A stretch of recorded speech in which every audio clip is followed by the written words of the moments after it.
সম্মানিত ভিউয়ার্স, আসসালামু আলাইকুম। তুশিবা স্টুডিও ড্রাইভার সিরিজের আরও একটি নতুন ভিডিওতে আপনাকে স্বাগতম। আজকের ভিডিওর মাধ্যমে আমি দেখাবো হচ্ছে তুশিবা স্টুডিও 3520C এর প্রিন্টার ড্রাইভারটি কীভাবে খুব সহজে আপনার কম্পিউটার বা ল্যাপটপে সেট আপ করে নিতে পারবেন এবং কিভাবে এই ড্রাইভারটি ডাউনলোড করবেন এবং কোথা থেকে ডাউনলোড করবেন, সম্পূর্ণ প্রসেসটি দেখাচ্ছি আজকের ভিডিওতে। তো ভিডিওটি অবশ্যই গুরুত্বপূর্ণ হতে চলছে। কথা না বাড়িয়ে চলে আমরা মূল ভিডিওতে চলে যাচ্ছি।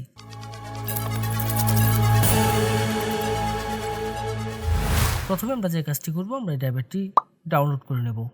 ডাউনলোড করার জন্য আমি চলে যাব যে কোনো একটি ব্রাউজারের সার্চ বারে গিয়ে সার্চ করব হচ্ছে softwareshopbd.com। অবশ্য আমি ভিডিও ডেসক্রিপশনে ওয়েবসাইটের লিঙ্কটি দিয়ে দেব।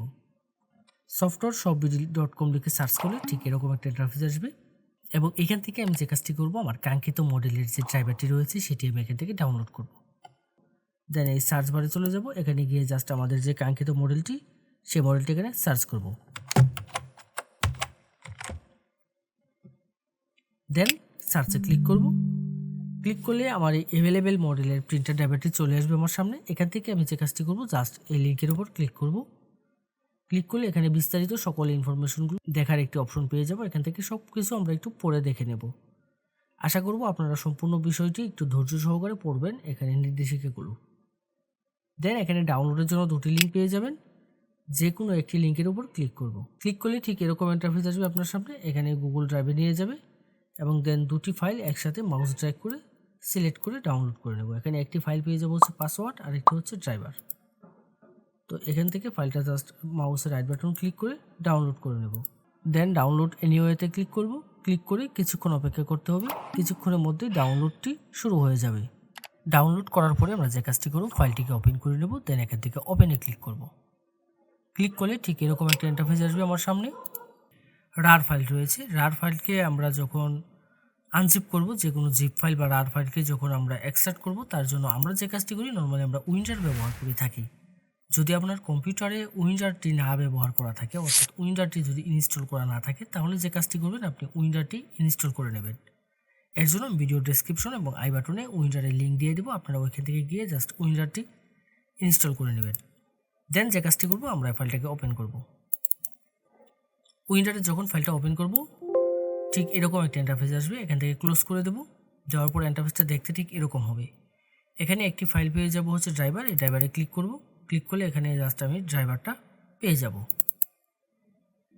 তো এখানে আমার পাসওয়ার্ডটা দিতে হবে। আমি যেহেতু শুধু ড্রাইভারটা ডাউনলোড করছি, আমি এখানে পাসওয়ার্ডটি ডাউনলোড করে নেই। তো এখানে আপনারা যে কাজটি করবেন, আপনারা জাস্ট এই ডাউনলোড অপশনে গিয়ে এখান থেকে পাসওয়ার্ডটি ডাউনলোড করে নেবেন। তো দেন এখানে এই মডেলের যে ড্রাইভারটি রয়েছে, সেই ড্রাইভারের এখানে পাসওয়ার্ডটি আমি দিয়ে দিব। পাসওয়ার্ড দেওয়ার ক্ষেত্রে এখানে একটি অপশন পেয়ে যাবেন, এটি হচ্ছে শো পাসওয়ার্ড। এখানে যদি টিক মার্ক দেওয়া থাকে, তাহলে আমি এখানে কিবোর্ড থেকে যে পাসওয়ার্ডগুলো টাইপ করব সেগুলো এখানে শো করবে। আর যদি আমি এখান থেকে টিক মার্কটি যে উঠিয়ে দিই, তাহলে এখানে কোনো পাসওয়ার্ড শো করবে না।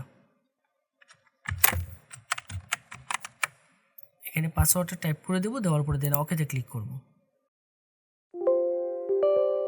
ওকেতে ক্লিক করব। ক্লিক করলে ঠিক এরকম একটি অ্যালার্ট আসবে। এখান থেকে যে কাজটি করতে হবে, এখান থেকে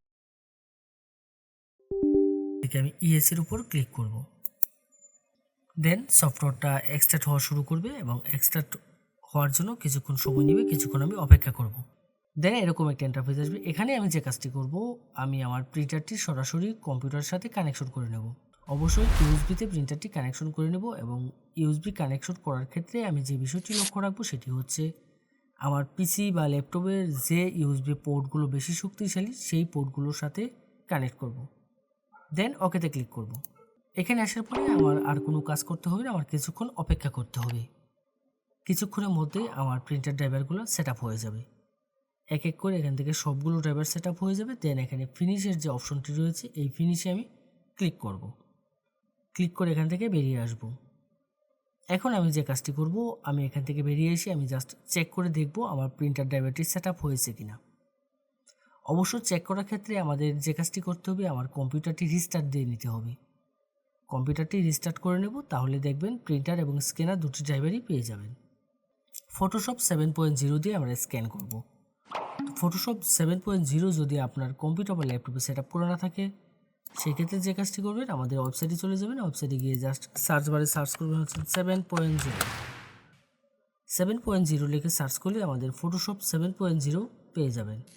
যে কোনো মডেলের প্রিন্টার ড্রাইভার এবং আপনার প্রয়োজনীয় সকল সফটওয়্যার পাবেন আমাদের ওয়েবসাইটে। যদি আমাদের ওয়েবসাইটে কোনো সফটওয়্যার বা ড্রাইভার আপনি খুঁজে না পান, তাহলে অবশ্যই আমাদের হোয়াটসঅ্যাপে যোগাযোগ করবেন। আমাদের প্রত্যেকটা পোস্টের মধ্যে আমাদের হোয়াটসঅ্যাপ নম্বর দেওয়া থাকবে। এই ছিল আজকের মতো। এরকম গুরুত্বপূর্ণ টেক টিউটোরিয়ালের জন্য অবশ্যই আমাদের চ্যানেলটি সাবস্ক্রাইব করে রাখতে ভুলবেন না। দেখা হবে নতুন কোনো ভিডিওতে।